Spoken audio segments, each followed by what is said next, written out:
is Gianna and welcome to my channel, Sup Witches. If you're new here, I talk about different witchy things. I share some spells, potions, things like that. If that sounds good to you, it would be super awesome if you subscribed. Okay, so today I wanted to talk about something that's kind of been bothering me for a little bit, and that is the frequently asked question of how do I know what type of a witch I am? It seems like more and more people are putting more and more stock into labeling. I met some other witches at the mall where I work, and the first thing they asked me when I told them that I was a witch was, of course, what type of witch are you? And I just told them I'm the type of witch that casts spells. The labeling really doesn't resonate with me. I don't like it for me or my path personally, because for me, it doesn't change anything. It's not going to change the way I practice or who I am, so I don't really see the importance of it for me. Labels do have a purpose in witchcraft, though. As witches, labels can help us easily convey to each other what our practice generally looks like.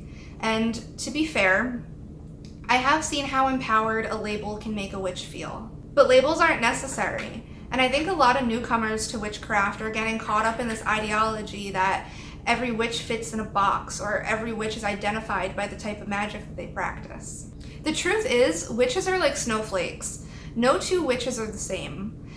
For example, green witchcraft to you might mean something different to another green witch. So even though you have the same label, your practices might be very different. Furthermore, there's a lot of gray area in between the different types of witchcraft. Just for a brief example, green witchcraft and kitchen witchcraft both involve plants and herbs. A kitchen witch might be cooking with these herbs. A green witch might be making special herb blends. But there's wart cunning and herbalism involved in both areas of those. And I just wanted to say, as like a little disclaimer, if you identify as a certain type of witch, that is amazing. More power to you. You need to practice witchcraft in a way that resonates with you. For me personally, I don't put a lot of stock into labeling myself as a certain type of witch, but that doesn't mean it's not important to you or to somebody else. So I just wanted to say that. Practice in a way that resonates with you. But on the flip side, I also want to make it known to newer witches that you don't have to be a certain type of witch. It's not necessary. Just be the best witch that you can be. Do what you love. Study what you love. That's exactly how you would find out what type of witch you are anyway. When we're talking about, labeling witches, it's really just broken down into what type of magic are you proficient in, what do you feel resonates with you.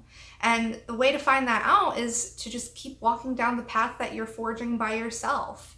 Don't try and look for a path to follow. Forge your own path.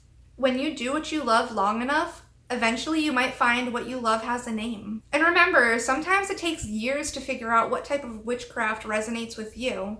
And what resonates with you today might not necessarily resonate with you tomorrow. In closing, what I'd like you to take away from this video is the understanding that this is real life, this isn't Dungeons and Dragons. You're not required to pick a class to be a witch. Well, that's it for this video. I just kind of wanted to do a little rant because this is something I see online a lot. So many people want to know, how do I figure out what type of witch I am? Like, it's almost like people think that there's like a ritual that you have to do under the full moon on the 7th day or whatever. And it's so much more simple than that. You just be a witch and eventually you might find a label that works for you. But yeah, that's it for me. Happy casting, guys.